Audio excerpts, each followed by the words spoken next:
Zee 24 तास एक पाऊल पुढे। पुण्यातल्या एनडीएत अक्षरशः देशाच्या सुरक्षेशी खेळ चाललाय।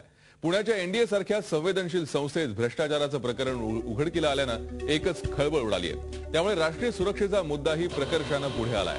एनडीएच्या नोकर भरतीत भ्रष्टाचार होत असेल तर कुठलीही संशयित व्यक्ती एनडीए मध्ये प्रवेश मिळवू शकते। सीबीआयच्या तपासातील धक्कादायक माहिती उघड झाली आहे। सीबीआयच्या छाप्यात कोऱ्या उत्तरपत्रिका सापडल्या आहेत। पुण्यातलं एनडीए भारतीय लष्कराला प्रशिक्षित अधिकारी पुरवण्याचं काम करतं।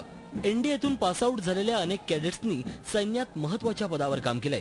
काही जण तर हवाई दल, नौदल आणि लष्कराचे प्रमुखही झालेत। याच एनडीएच्या नोकर भरतीत भ्रष्टाचार झाल्याचं उघड झालंय।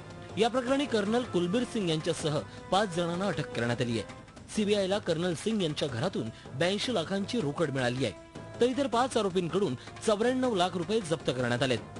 त्यामध्ये उत्तरपत्रिकेत काही लिहू नका, नंतर आम्ही त्यामध्ये भरून उत्तरपत्रिका पूर्ण करू असं सांगून यांच्याकडून पैसे घेतलेले आहेत असा त्यांचा आरोप आहे। पण कोणी फिर्याद दिलेली नाहीये सीबीआयकडे, त्याच्यामुळे खरंच असे पैसे दिलेले आहेत का कोणी असा प्रश्न आहे। चतुर्थ श्रेणीच्या 97 पदांसाठी 15 जून रोजी लेखी परीक्षा झाली। या जागांसाठी 30,000 अर्ज आले होते। मात्र कर्नल सिंग आणि त्याच्या साथीदारांनी काही उमेदवारांकडून परीक्षेत पास करण्यासाठी पैसे घेतले। प्रत्येक उमेदवाराकडून 3 ते 4 लाख रुपये घेण्यात आले होते। पैसे घेतलेल्या उमेदवारांकडून परीक्षेच्या वेळी सह्या केलेल्या रिकाम्या उत्तरपत्रिका देण्यात आल्या। मात्र ठरलेल्या उमेदवाराची लिस्ट आणि काही कोऱ्या उत्तरपत्रिका सीबीआयनं जप्त केल्यात। घोटाळ्यात अटक करण्यात आलेले कर्नल सिंग हे एकमेव अधिकारी आहेत, तर इतर आरोपी एनडीएतील सामान्य कर्मचारी किंवा पुरवठादार आहेत। त्यामुळे या घोटाळ्यातील बडे मासे अद्याप मोकळेच आहेत आणि यामध्ये लष्करातील बड्या अधिकाऱ्यांचा समावेश असल्याचा संशय सीबीआयला आहे आणि त्यांना देखील लवकरच अटक केली जाईल असा विश्वास सीबीआयने व्यक्त केला आहे। एनडीए नोकर भरतीतला हा घोटाळा फक्त भ्रष्टाचारापुरता मर्यादित नाहीये, तर तो थेट राष्ट्रीय सुरक्षेशी संबंधित आहे।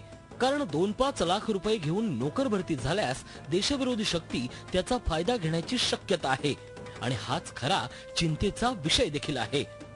झी 24 ताससाठी नितीन पाटोळे, पुणे। झी 24 तास एक पाऊल पुढे।